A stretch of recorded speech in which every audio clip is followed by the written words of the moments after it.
Problem number 64, y is equal to log of the quantity 4x minus 1 over 4x plus 1. So, same rule pa rin guys. Kahit logarithm, common logarithm ang nakalagay dito, same pa rin ang rule natin. Y is equal to log of 4x minus 1 tsaka log of 4x plus 1. So, kunin natin ang derivative nito.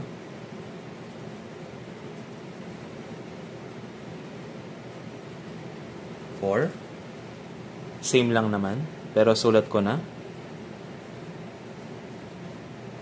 Ayan. Then, lagay natin yun sa ating main derivative equation. Y prime is equal to log of e. Then, you'll have du over u of the 1 minus log of e du over u nung second part. So, lagay natin, y prime is equal to log of e, ang du mo 4, ang u mo ay 4x minus 1, minus log of e, ang du mo 4, ang u mo ay 4x plus 1. Then, kunin natin yung LCD. Ang LCD niyan guys is 4x plus 1 tsaka 4x minus 1. So, y prime is equal to, tulan natin yung LCD.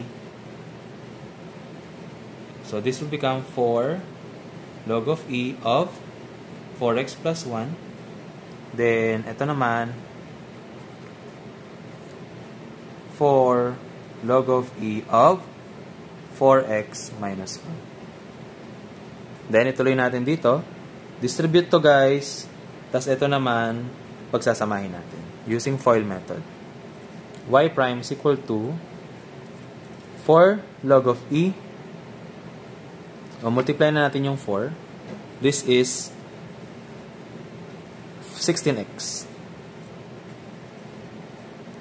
plus 4 log of e minus 16x log of e plus 4 log of e. Then, cancel to guys. Negative over 16. Tama? 16x squared plus 4x minus 4x minus 1. Cancel to. Simplify natin. 8 log of e all over 16x squared minus 1. Yan na yung final answer natin for number 64. Problem number 65. Y is equal to log of x plus sine x to the base 3. So, this will serve as your u.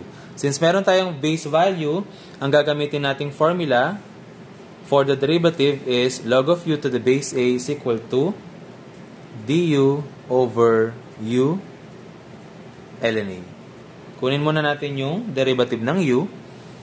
Since ang u natin, ito, x plus sine x, ang derivative niyan ay 1 plus cosine of x. Individual derivative. Tama? Ang x ay 1, ang sine ay cosine. Pwede na natin ilagay dito sa ating equation. Y prime is equal to du 1 plus cosine of x all over u. Ang u natin, x plus sine x, ln of a, ang a natin, 3. So, eto na yung final answer. Wala nang pwedeng ma-simplify dyan. Problem number 66. X is equal to e raised to negative cosine 2t. This is in the format e raised to u. Ibig sabihin, ang u natin dito guys ay negative cosine 2t. Malaman natin guys that this should be eu du. Ang derivative ng eu ay eu du. Ano muna yung du? Du is equal to the negative sign, ilalabas. Then, cosine 2t.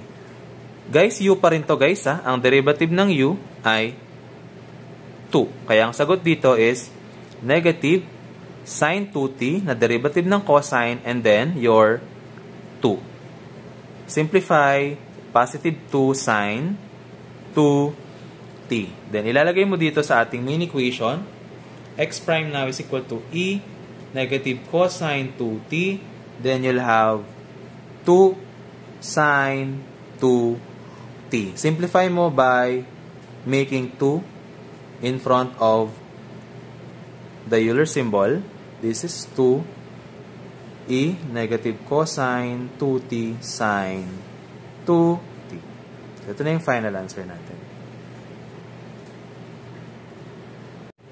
Problem number 67. Y is equal to 1/2 of x squared multiplied by e raised to negative 2x. Meron tayo guys, product rule. This u, this is v. U natin is x squared. Derivative natin dyan ay 2x. Ang v natin ay e raised to negative 2x. Ano ang derivative niyan? By looking at it, guys, this is your u, tama? Negative 2x. Derivative niyan ay negative 2. Kung eu du to, this is negative 2 of e negative 2x. Tama? So, pwede mo nang ilagay sa ating main equation, y prime is equal to 1/2 of u dv plus v du. So, lagay natin yung mga nakuha natin. Y prime is 1/2. Ang u natin, x squared. Ang dv mo, negative 2e negative 2x plus v e negative 2x, tapos meron kang du na 2x. Simplify natin by distributing yung 1/2 sa dalawa. Y prime is equal to negative x squared e negative 2x. Then this will become plus x e negative 2x. Okay, then di siya pwedeng pagsamahin guys sa square j ito ini x here. So, you'll have to give this as your final answer. Kahit naman i-factor out ko yan ng common term na x at saka e raised to negative 2x, wala naman makakancel. So, pwede na yan. Problem number 68.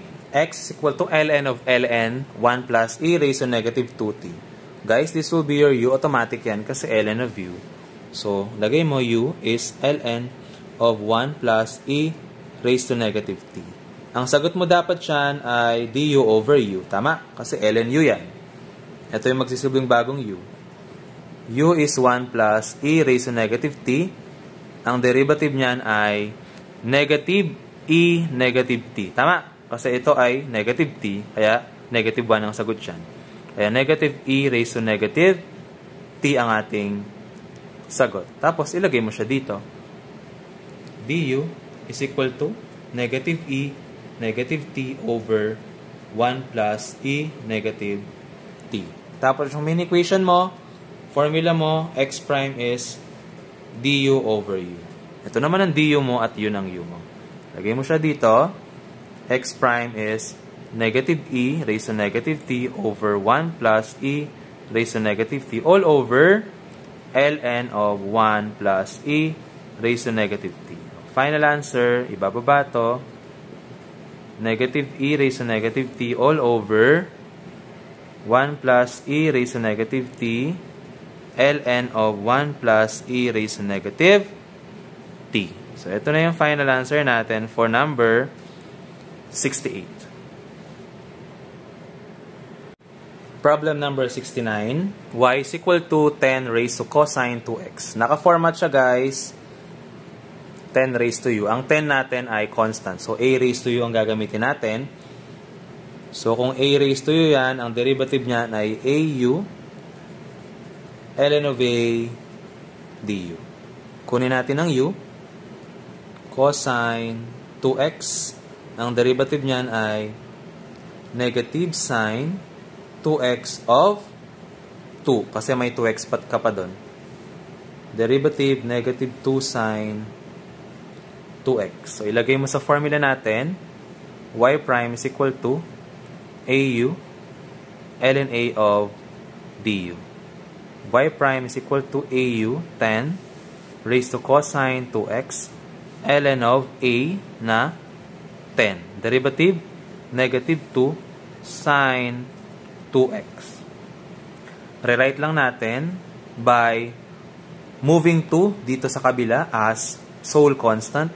Negative 2, 10, cosine 2x ln of 10 of sine 2x. Wala pong magsasama sa tatlong yan kasi individually different po yung mga yan.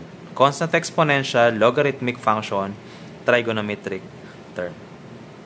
Final answer.